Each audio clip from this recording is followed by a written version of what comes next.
Sir हमारा आपसे एक प्रश्न है जी कि जो NEP के तहत नए बच्चे आए हैं उनको अभी 1 हफ्ता कंप्लीट हो गया है जी। तो जो टीचर्स जो क्लासेस फ्रीक्वेंटली कैंसिल करते हैं और आते नहीं हैं पढ़ाने, तो इस पर बच्चों की मनोदशा पर क्या असर पड़ेगा?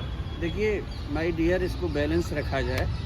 कुछ टीचर आप उनका भी मतलब एप्रिसिएशन करें जो एक भी क्लास नहीं छोड़ रहे, ट्यूटर नहीं छोड़ रहे और अपना खून पसीना पहले दिन से बहा रहे हैं। आपको टीचिंग प्लान भी दे दिया, आपको पेज नंबर भी बता रहे हैं, आपको कोर्स जो है उसके कंटेंट भी बता दिए, कोर्स ऑब्जेक्ट भी बता दिया, रेफरेंसेज भी बता रहे हैं। अब जो आप बात कर रहे हैं ना वो संख्या है, लेकिन उनकी संख्या बहुत कम है और ऐसे टीचर जो है ना सबसे बड़ा खतरा बन चुके सिस्टम के लिए।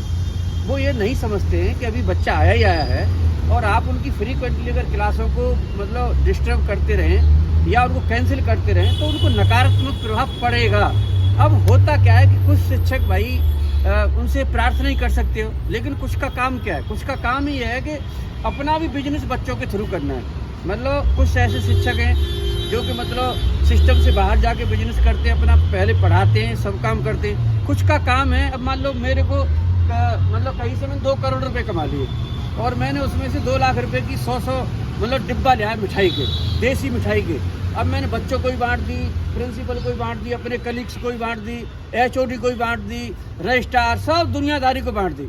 तो आजकल लोग जो ना कुछ पैसे से भी खरीदने लग गए सब सिस्टम को। और फिर आप क्लास में आए कि जी ये किताब मैंने लिखी है धनीराम ने, अब इसको खरीदो जरा। तो यार ये अनैतिक है, ये इमोरल है। कुछ टीचिंग होने के नाते में इस जो नया बच्चा आ रहा है जो 17, 18 साल का, इसको हम कुछ दें कि नहीं दें, और इसको दें तो कैसे दें? तो पूरा यूनिवर्सिटी है, जो पूरी सिस्टम है, पूरे 73 कॉलेजेज हैं, उन शिक्षकों से केवल यही प्रार्थना है कि जो NEP है ये एक लर्निंग मतलब बेस्ड है, आउटकम बेस्ड है। इसके बहुत स्पेसिफाइड ऑब्जेक्टिव्स हैं। इसके जो है ना वीकली आपको कंटेंट कवर करा करके उनको महानतम बनाना है। तो थोड़ा सा आप भी कोऑपरेट करें और वो सारी चीज़ों को भूलें कि अगर आपका 10-20 सालों से आप अगर कोई बिजनेस कर रहे हैं, मान लो अपने रिसर्च पेपर इंटरनेशनल पे कर रहे हैं या 100 किताब लिख दी, तो इसकी कोई बुराई नहीं है। लेकिन आप जो है इस असेट्स को बच्चों में ट्रांसफ़र कीजिए ना, और रोजाना का क्लास है भाई डिस्टर्ब करना या न लेना बहुत ठीक बात नहीं है। मैं आपकी इस बात से सहमत हूँ। दूसरे आप सबसे ये भी मेरी एक प्रार्थना है कि जो अच्छा भी काम कर रहे हैं आप एप्रिशिएशन भी तो करें कि साहब हमें उन टीचर्स ने इस तरह से अच्छा पढ़ाया और हमें आगे को बढ़ाने। तो मेरा यही होगा, सभी टीचरों से यही प्रार्थना है कि NEP को एक अच्छा सिस्टम है, इसको बच्चों के दिलो दिमाग में छा जाए और 2047 तक हम एक विकसित देश बनाएं।